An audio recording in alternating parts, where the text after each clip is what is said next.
Assalamualaikum warahmatullahi wabarakatuh. Waalaikumsalam warahmatullahi wabarakatuh.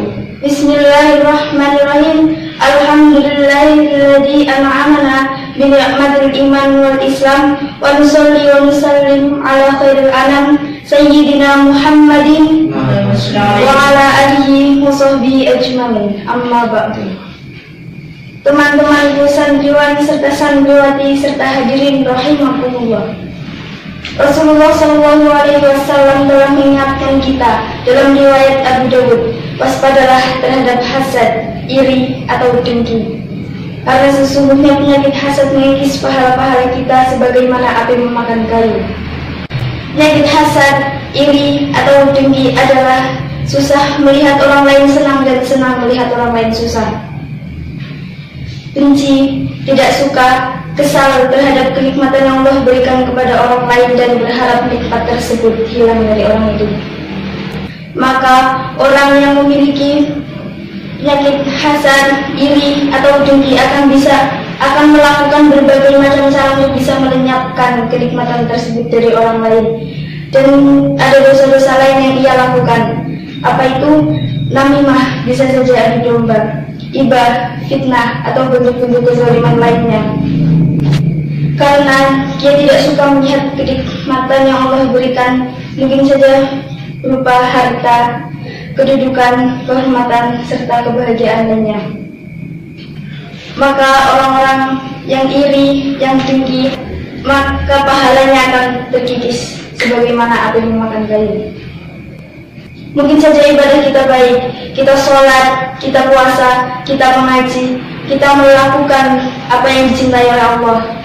Mungkin saja pemahaman ilmu agama kita baik, tetapi kalau di hati kita ada penyakit hati yaitu iri, dengki, maka akan sia-sia kebaikan tersebut.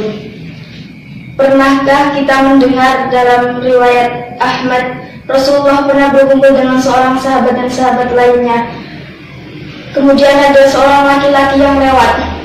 Lalu Rasul katakan, dia ahli syurga, dia penduduk ahli syurga. Dan itu berlangsung selama berhari-hari. Kemudian Abdullah bin Amr bin Ash pun pada akhirnya penasaran, siapakah orang penduduk ahli syurga ini yang disebut oleh Rasul ini? Maka pada akhirnya Abdullah bin Amr bin Ash pun datang menginap di rumah orang tersebut. Dan Abdullah bin Amr bin Ash melihat ibadahnya biasa-biasa saja. Dia melakukan sholat wajib biasa saja. Dia melakukan ibadah-ibadah wajib biasa saja. Lalu apa yang membuat dia istimewa di mata Rasulullah sehingga Rasulullah mengatakan dia penduduk ahli syurga? Ternyata orang ini mengatakan, ibadahku memang biasa-biasa saja. Aku melakukan yang wajib-wajib saja. Tetapi di hatiku tidak pernah ada rasa dengki, tidak pernah ada rasa iri, tidak pernah ada rasa hasad kepada kenikmatan yang Allah berikan kepada orang lain. Maka hatinya pun bersih. Lihat, bahaya bagi orang yang iri, yang hasad, maka akan gelisahlah hatinya karena setiap hari dia sibuk memikirkan bagaimana cara dia menzalimi orang lain, padahal di dalam dirinya terdapat kebaikan-kebaikan yang dapat dia lakukan, yang dapat dia kembangkan. Dan jenis-jenis orang seperti ini maka khawatir akan menentang takdir dari Allah. Kenapa? Ingat, rizki tidak pernah tertukar. Kebahagiaan yang Allah berikan kepada si A, si B, si C tidak pernah tertukar. Ketika dia benci, tidak suka terhadap kenikmatan yang Allah berikan kepada orang lain, maka takutlah dia akan menentang takdir dari Allah.